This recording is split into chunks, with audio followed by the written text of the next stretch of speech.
One day I was standing on my post right outside the girls' bathroom. It was the beginning of the school day. School hadn't quite started yet. And if you know what it's like at the beginning of the school day, especially as we get closer and closer to the bell ringing, there's a lot of hustle and bustle, and people are moving around. And I saw Chanel come up. She looked a bit frustrated, a bit frazzled. Her backpack was hanging off her shoulder.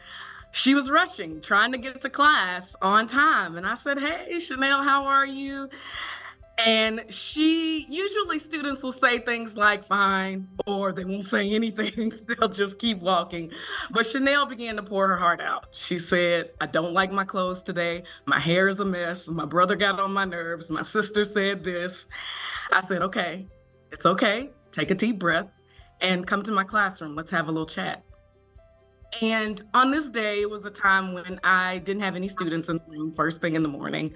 I had a conference block first. And so it was just me and her in the room. And she began to pour her heart out. But I said, "First things first, what do you want to do with your hair?" And so together, we started taking out her braids and brushing her hair just the way she wanted it. But in the meantime, she told me all of her business. She told me all about her life. Once we were finished with her hair and she finished telling me her stories, she took a look in the mirror. Yes, we have a mirror in this high school classroom.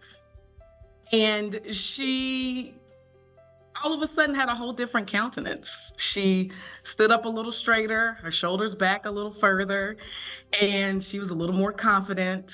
She felt seen, she felt heard, she felt listened to. She felt inspired and supported and validated. And she was ready to tackle the challenges of her school day. I called her teacher and said, "Hey, Chanel is on her way. She just needed a moment, but she's on the way now." That encounter with Chanel reminds me of the way teachers feel after they've had an encounter with the NEA Foundation. After we've engaged with the foundation, we are different and changed, a little more inspired, a little more ready to tackle the challenges of teaching and learning.